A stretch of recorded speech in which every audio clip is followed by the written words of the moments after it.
네, 모토그래프 김상현 기자입니다. 저는 오늘 굉장히 제가 기대했던 차를 몰고 나왔습니다. 저는 일하러 나왔는데 근데 막상 이 촬영장에 오니까 많은 분들이 지금 이 봄날을 즐기시면서 뭐 벚꽃놀이도 하고 계시고 여유롭게 산책하시는 분들 많아서 참 부럽지만 전 그래도 제가 기대하고 있었던 차를 만난다는 게 너무 설레고 지금 좀 긴장이 되고 있습니다. 오늘 소개해드릴 차는 바로 이제 푸조가 새롭게 내놓은 2세대 3008입니다.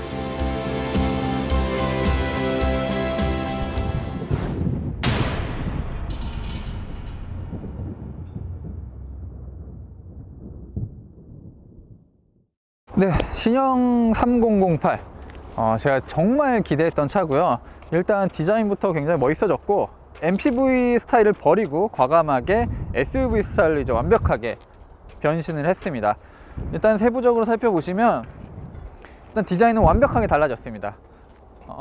일단 이전 세대 모델의 흔적은 전혀 찾아볼 수가 없고 그 신형 308을 필두로 하는 이 펜린 디자인이 적용이 되어 있습니다.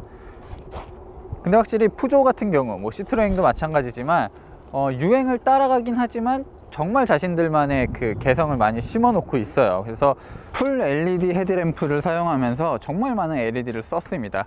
LED를 굉장히 촘촘하게 박아서 이 주간 주행등 같은 경우도 정말 좀 돋보이게 잘 꾸며놨죠.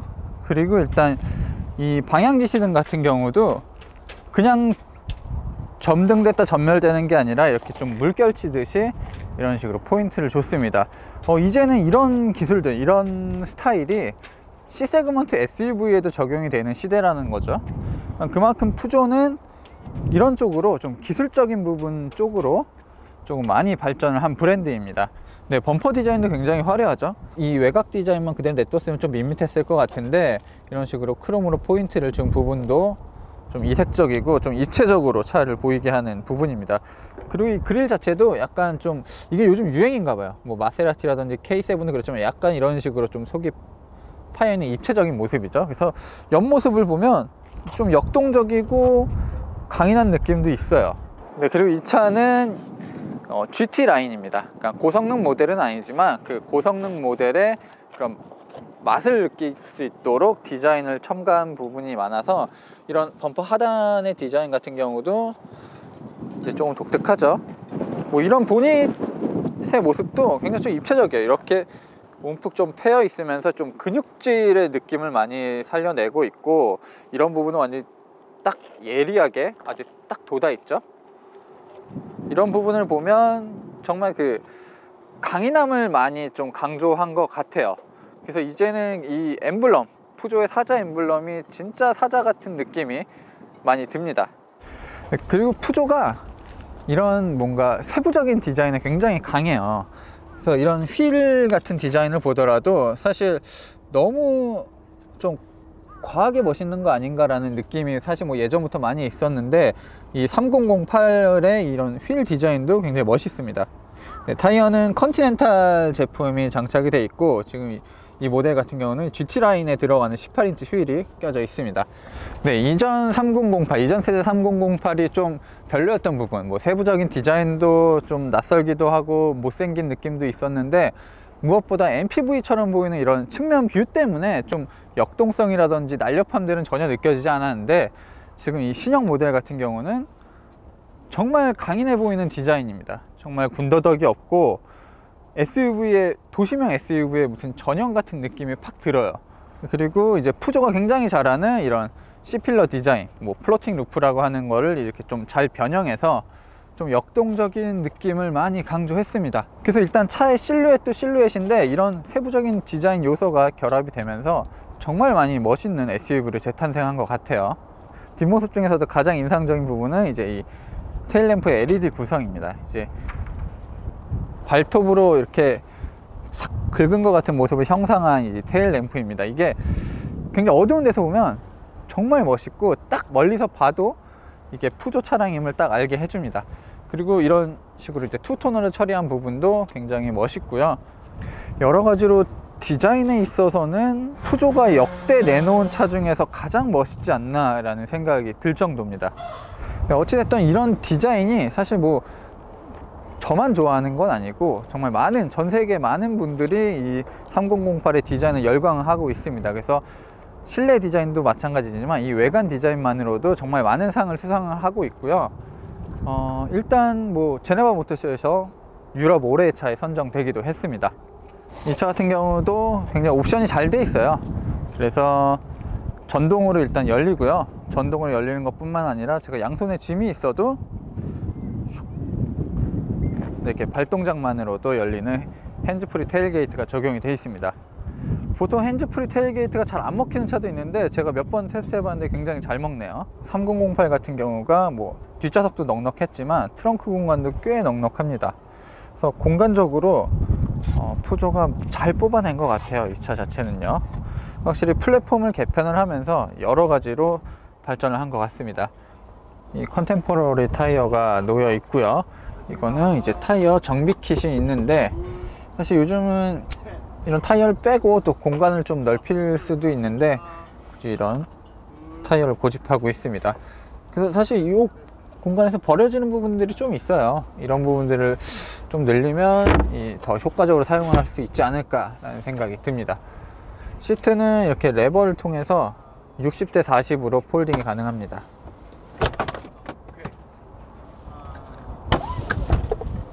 구형 T구간 같은 경우는 완벽하게 풀플랫이 되지 않았는데 지금 이 차 같은 경우는 정말 깔끔하게 풀플랫이 되네요. 자, 일단 그리고 닫을 때도 톡 톡. 근데 이거는 그냥 발로 차면 되는 건 아니고요. 키를 소지하고 있을 때만 가능한 일입니다. 흉. 네, 외관 디자인도 정말 많이 변화를 겪었지만 무엇보다 이 푸조 신형 3008의 백미는 실내 디자인입니다.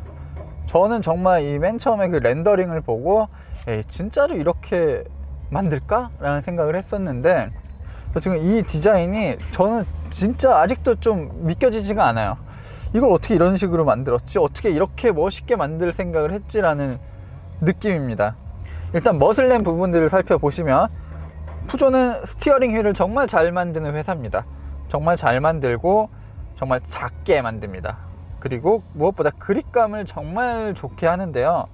지금 이 차 같은 경우도 가죽으로 마감이 잘 돼 있고 바느질도 꼼꼼하게 돼 있습니다. 그러면서 이렇게 입체적으로 좀 굴곡을 줘서 손에 착 감기는 느낌이 정말 좋아요. 그리고 보통은 요 사이로 보게 되는데 지금 이거는 계기판을 스티어링 휠 위로 보게 돼 있어요. 그래서 별도의 헤드업 디스플레이가 없어도 전방을 주시하면서 계기판을 잘 볼 수 있다는 거죠. 푸조 같은 경우는 예전에는 MCP 변속기를 많이 썼잖아요. 그 수동 기반의 자동 변속기를 쓰면서 이 패들 시프트를 거의 전 모델에 장착을 했는데 패들 시프트를 많이 만들다 보니까 잘 만들게 됐습니다. 이 패들 시프트 같은 경우도 손에 닿는 부분, 이 눌리는 부분은 금속으로 마감을 해서 굉장히 좀 손에 촉감을 좋게 해놨습니다. 푸조 3008 실내 디자인 중에 또 눈여겨보실 부분은 계기판입니다. 계기판이 굉장히 화려하죠. 요즘은 이런 이제 LCD 계기판이 대세인 것 같고 일단 취향에 따라서 조금 바꿀 수가 있는데 이런 세부적인 디테일 보세요. 이런 부분들이 정말 화려하죠. 처음에는 뭐 S클래스 정도 급에서만 이런 식으로 LCD를 쓰다가 조금씩 이제 많이 대중화가 되고 있습니다. 근데 보통 이런 계기판 같은 경우는 무슨 내비게이션 지도를 좀 이제 띄워놓거나 그럴 수도 있는데 이 차 같은 경우는 현재 지금 내비게이션 시스템이 빠져있는 상황이기 때문에 그런 그래픽은 좀 빠진 것 같네요. 그리고 아까 좀 작동을 해보다가 본 부분이 있는데 일단 이 신형 3008이 한글화를 굉장히 노력을 했어요. 그래서 모든 부분들을 이제 한글화로 다 이제 시스템을 바꿔놨는데 ESP 시스테이 해제되었습니다. 오타가 있죠, 오타가. 이런 완성차에서 이게 오타가 난 거는 좀 뭐랄까요, 좀 갑자기 품격이 팍 떨어지는 그런 느낌?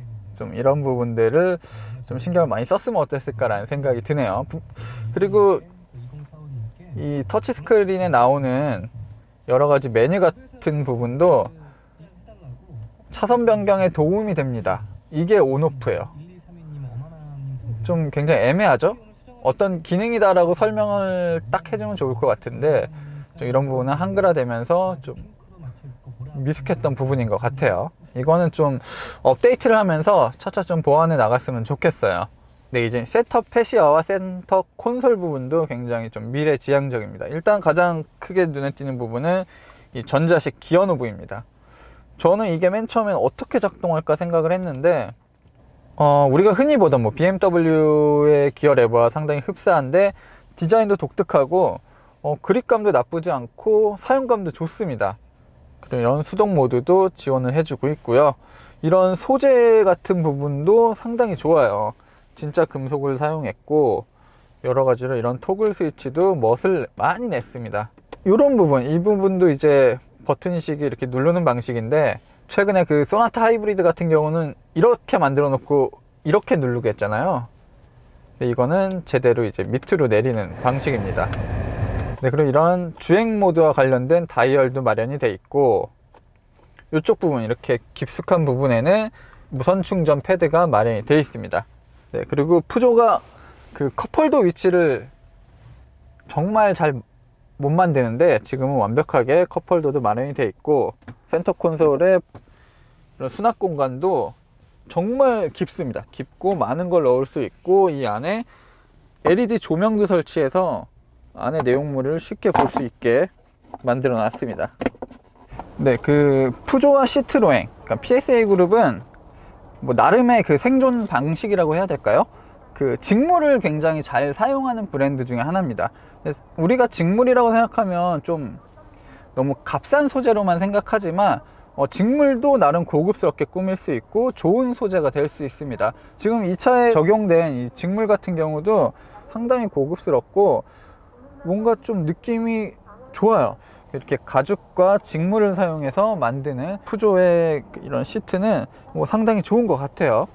이 보조석 같은 경우도 요추 받침대가 마련이 돼 있기 때문에 조금 더 편안한 착차감을 확보하게 됐습니다. 네, 이쪽 글로브 박스에는 이런 부분은 기대를 안 했는데 마감도 잘 돼 있고 여기 이제 뭐가 보이시죠? 이게 방향제고요. 세 가지의 그 향을 선택을 할 수 있습니다. 그리고 이게 다 달면 요것만 교체해 주면 되는 거죠.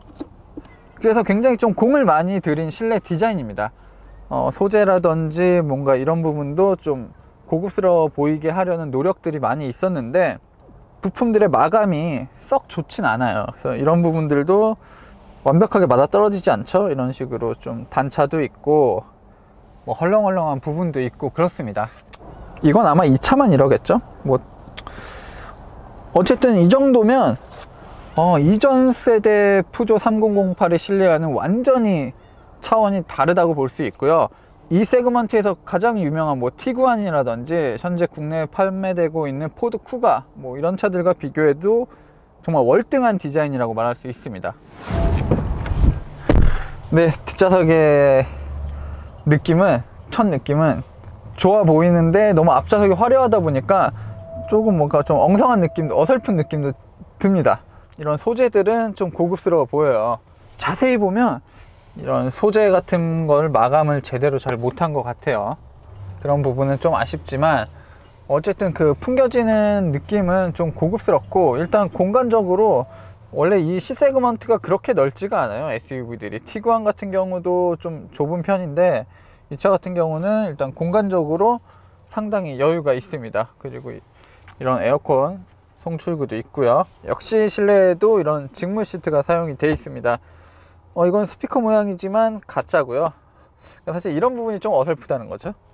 근데 창문은 딱 여기까지만 열립니다. 다 열리진 않고 원터치로 위아래로 내릴 수는 있습니다. 네, 그리고 실내에도 이런 LED 등이 마련이 되어 있어서 뭐 여러 가지로 고급스러운 느낌도 들고, 자, 이런 팔걸이도 상당히 좋습니다. 컵홀더들 잘 마련이 되어 있고 스키스루까지 가능한 구조입니다. 네, 일단 그리고 머리 공간도 이렇게 부족함은 없고요. 이 파노라마 루프 때문에 좀 탁 트인 개방감도 듭니다.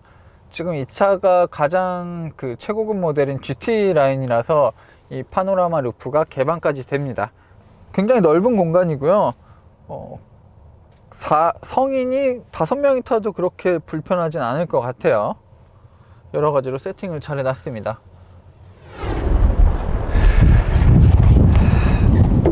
어디 있니?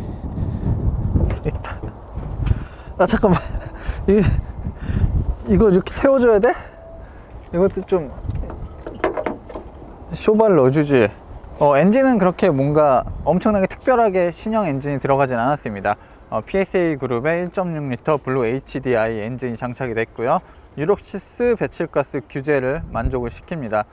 최고 출력은 120마력이고요. 최대 토크는 30.6kgm입니다. 일단 뭐 핵심적인 부분은 뭐 엔진보다는 일단 변속기 얘기를 드려야 될 것 같은데, 기존에는 수동 변속기를 자동화한 MCP 변속기가 장착이 됐습니다. MCP 변속기를 우리나라 소비자들이 굉장히 싫어하잖아요. 뭔가 그런 울컥거리는 승차감 때문에 좀 굉장히 싫어하시는데, 푸조도 뭐 사실 뭐 기술이 발전하고 이러면서 굳이 MCP가 아니더라도 좋은 연비를 낼 수 있다 뭐 이런 식으로 하면서 MCP를 조금씩 줄여가고 있긴 합니다. 그래서 지금 이 차에는 아이신의 6단 자동 변속기가 장착이 되어 있습니다. 일단 기술적으로 좀 앞선 부분들이 조금 있어요. 그래서 유록6 배출가스 기준을 만족시킬 때에도 사실 많은 브랜드가 좀 고생을 했습니다. 그래서 뭐 LNT 방식이라든지 뭔가 EGR 같은 경우도 이런 낮은 배기량의 그 디젤 차에 적용할 때 골치를 썩었는데, 푸조 같은 경우는 아예 그런 방식을 생각하지 않고 처음부터 그 환경 규제를 맞추기 위해서 SCR 방식을 사용을 했습니다.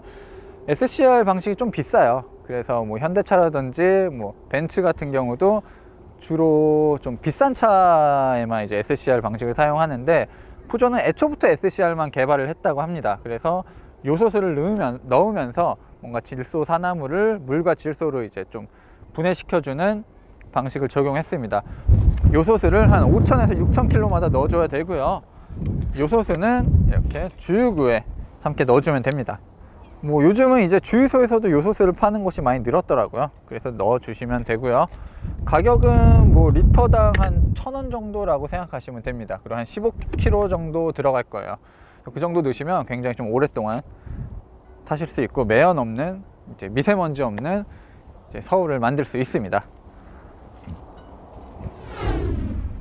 이 차에는 그 어라운드 뷰 모니터도 적용이 되어 있는데, 사실 그 모니터를 보통 이게 장착되어 있는 차들은 쓰기 쉽게끔, 이런 제가 좁은 길을 갈 때 쓰기 쉽게끔 이제 별도의 버튼들이 마련되어 있기 마련이거든요. 근데 지금 이 차 같은 경우는 그걸 이제 단번에 쓸 수 있는 외부 버튼은 따로 마련되어 있지가 않습니다. 그런 부분은 좀 아쉽고요. 어라운드 뷰가 되게 이상해. 어라운드 뷰가 되게 이상해요. 지금 여기가 안 보이잖아요. 제가 후진을 하면 안 보이는 부분이 나와요. 이게 뭐지?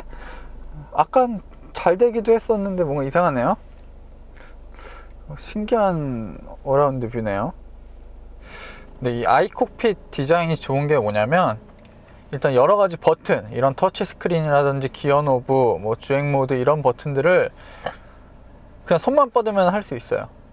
그러니까 뭐 굉장히 좀 넓은 차라든지 이게 인체공학적으로 잘 안 돼 있는 차들은 이렇게 등받이에서 등을 떼서 손을 이렇게 쭉 뻗어야 되는 경우도 많은데, 지금 이 차 같은 경우는 그야말로 이렇게 손쉽게 모든 버튼을 조작하기가 쉽습니다. 이게 시트가 흔치 않게 이 허벅지 받침 이런 부분도 수동이지만 조절을 할 수가 있습니다. 그리고 일단 생각했던 것보다 시트 포지션이 꽤 높아요. 시트 포지션이 높아서 시야도 상당히 좋고, 그 시야에 있어서 푸조가 굉장히 좀 신기하게 잘해요. 그래서 이 차도 디자인 요소 때문에 무슨 윈도우 면적들이 좀 많이 줄었지만 그럼에도 시야가 상당히 좋습니다. 그래서 여성 운전자분들이 운전하기에도 상당히 편할 것 같고요. 네, 엔진 회전수가 낮은 상태에서는 약간의 그런 거친 음색이 좀 들리기도 하는데, 일단 진동 부분은 거의 느껴지지가 않고요. 회전도, 엔진 회전도 속도가 높아지면 상당히 부드러워지는 편인 것 같습니다. 일단 엔진 소음은 조금 있는데, 이런 노면 소음이라든지 뭐 풍절음 같은 경우는 잘 잡아낸 것 같아요. 일단 승차감 자체는 상당히 좋아요. 서스펜션도 굉장히 탄력적이라서 코너를 달릴 때나 이런 노면을 달릴 때 정말 차체를 잘 떠받들어 주는데 출력이 그렇게 높진 않습니다. 뭐 120마력인데 일단 토크가 30kgm를 넘기 때문에 상당히 조용조용하게 부드럽게 속도를 꾸준하게 높여주는 것 같아요. 뭔가 내가 가속 페달을 밟았을 때 엔진이 부하가 걸렸구나, 이제 막 힘을 쓰려고 하고 있구나 하는 뭐 그런 뭔가 동작들이 거의 없습니다. 그래서 보통 좀 힘이 딸린 디젤 엔진 같은 경우는 가속 페달을 밟으면 회전수부터 올라가고 뭉 하면서 이제 속도가 같이 붙는 경우가 있는데, 지금 이 차 같은 경우는 상당히 스무스하게 속도가 붙고 있어요. 엔진 회전수도 잘 억제가 돼 있고요. 확실히 이건 아이신 변속기가 잘 한다고 봐야겠죠. 변속기가 엔진의 힘을 잘 조율하고 있는 것 같습니다. MCP 변속기에서 이제 아이신의 6단 자동 변속기로 좀 변화를 주면서 복합 연비가 이제 13km/L를 조금 넘는데 상당히 아쉽죠. 뭐 연비 규정도 좀 바뀌어서 예전보다는 좀 이제 낮게 측정되는 경향도 있지만, 저는 처음에 이제 연비를 확인했을 때 조금 아쉬운 느낌도 있었습니다. 하지만 일단 디젤 엔진을 사용하고 있고 실제 주행에서의 연비는 복합 연비보다 더 잘 나오지 않을까 라는 개인적인 생각입니다. 그래서 지금 이제 시속 90km로 달리고 있을 때 풍절음도 좀 눈에 띄게 많이 증가했고, 지금 뭔가 좀 어디서 나는지 좀 알기 힘든 잡음들도 들리기 시작했어요. 그러니까 직진 안전성이라든지 고속 안전성이라든지 이런 승차감은 좋은데 유선형 디자인은 아니기 때문에 그런 부분에서는 이제 공기 저항들이 조금 있는 것 같습니다. RPM이 한 1400 정도를 유지하고 있고요. 속도를 좀 높여도 RPM이 그렇게 심하게 치솟진 않습니다. 시속 100km에서는 이제 1500을 1600 정도에 위치하고 있고요. 상당히 그 엔진 회전수가 잘 제어가 되어 있는 것 같습니다. 근데 상당히 부드러운 성격의 변속기지만 막상 스포츠 모드에서 이 가속 페달을 밟기 시작하면 변속이 꽤 신속해요. 듀얼 클러치라는 생각이 들 정도로 뭔가 좀 직결감도 있고, 그 회전수가 제자리 찾아가는 과정도 상당히 민첩합니다. 근데 확실히 이 차가 무거운 편은 아니지만 최고 출력이 이제 120마력 정도밖에 되지 않다 보니까 도심에서는 전혀 불편함이 없지만 일단 고속에서 다시 이제 속도를 추월하기 위해서 높일 때는 조금 어느 정도의 끈기는 필요합니다. 확실히 그 순발력은 좀 많이 줄어드는 것 같아요. 수동 모드도 지원을 하고 있는데 수동 모드는 이제 패들 시프트로만 조작이 가능합니다. 저는 좀 이 독특한 기어 레버를 통해서 기어를 변속하는 느낌은 어떨까도 생각을 해봤는데 그렇게 지원은 하지 않네요. 그리고 이 차는 전륜구동 차입니다. 뭐 모양은 SUV지만 4륜구동 시스템이 들어가지 않았고 대신 주행 모드가 여러 가지가 적용이 됐는데 스노우 모드라든지 진흙 그리고 모래 이런 식으로 세팅이 되어 있는데 마치 이 모습만 보면 뭐 레인지로버 같죠? 이게 전륜구동 차가 이걸 어떻게 다 표현을 해낼지는 저도 좀 의문입니다. 그래서 별 차이가 없을 것 같아요. 제가 봤을 때는 이런 뭔가 순간적인 토크를 조금 억제해주는 그 정도이지 않을까 라는 생각이 드네요. 스포츠 모드 같은 경우는 조금 더 다른 성격을 좀 부여해 주는 것 같아요. 일단 스티어링 휠 자체가 정말 눈에 띌 정도로 딱 체감이 올 정도로 좀 무거워지고요. 가속 반응도 더 격렬해집니다. 그리고 보통은 이 계기판 구성이 좌측에서 우측으로 넘어가서 그 숫자가 높아지는 구성인데 푸조 같은 경우는 왼쪽 그 속도계 같은 경우는 이제 일반적이에요. 일반적인데 이 회전계, 오른쪽에 회전계 같은 경우는 이런 식으로 올라오거든요. 그런 부분도 좀 이색적입니다. 정말 세부적인 디자인을 잘 해놓은 것 같아요. 신형 3008에는 여러가지 운전 보조 시스템도 장착이 되어 있습니다. 일단 사각지대 경보 시스템이라든지 뭐 전방 추돌 방지 시스템, 그리고 차선도 지금 인식을 하고 있고요. 이 크루즈 컨트롤도 적용이 되어 있습니다. 그래서 이런 안전장비도 사실 이전 세대 모델에서는 볼 수 없었는데 지금 이 신차에서는 이런 부분까지도 좀 신경을 많이 썼습니다. 이 차의 타이어가 그렇게 그 주행 성능에 퍼포먼스에 특화된 타이어도 아니지만 진짜 이 움직임은 상당히 좋습니다. 브레이크 성능도 꽤 안정적이고 언더스티어라든지 이런 부분들도 잘 억제가 돼 있어요. 아마 그 티구안 R라인과 동일한 조건, 뭐 19인치 휠에 고성능 타이어가 장착이 되면 더 잘 나갈 것 같아요. 그리고 그런 뭔가 장비가 들어가 있는 차는 이제 올해 하반기에 나올 예정입니다. 이제 그 차는 이제 3008, 이건 GT 라인이고 그 차는 진짜 GT 모델이 함께 나올 예정입니다. 근데 굉장히 좀 여러 부분에서 좋은 점수를 받을 수 있는 차인데, 억지로라도 부족한 점을 꼽자면 뭐 저는 뭐 이런 장비가 아직 그 완벽하게 세팅이 되지 않은 느낌이 조금 있습니다. 뭐 국내 한글화라든지 국내 실정에 좀 안 맞는 부분들이 있고, 터치 프로그램이 그렇게 편하진 않아요. 그러니까 뭐 미러링크 시스템이 적용이 돼 있긴 한데, 뭐 어쨌든 이렇게 완벽하게 뭔가 딱 세팅이 갖춰져 있는 느낌은 좀 들지 않습니다. 그리고 또 다른 좀 단점을 꼽자면 출력이 조금만 더 높았으면 좋겠어요. 120마력은 사실 애매한 느낌도 들거든요. 그러니까 최대 토크가 굉장히 좋고 변속기가 그걸 잘 뽑아주기는 하지만, 확실히 좀 고속으로 달리다 보면 좀 아쉬운 느낌이 분명히 있습니다. 그래서 조금 엔진 라인업을 다양하게 갖고 오면 어땠을까라는 생각도 드네요. 네, 지금까지 신형 3008을 살펴봤습니다. 원래 이 세그먼트에서는 사실 우리나라에선 폭스바겐 티구안의 영향력이 굉장히 컸습니다.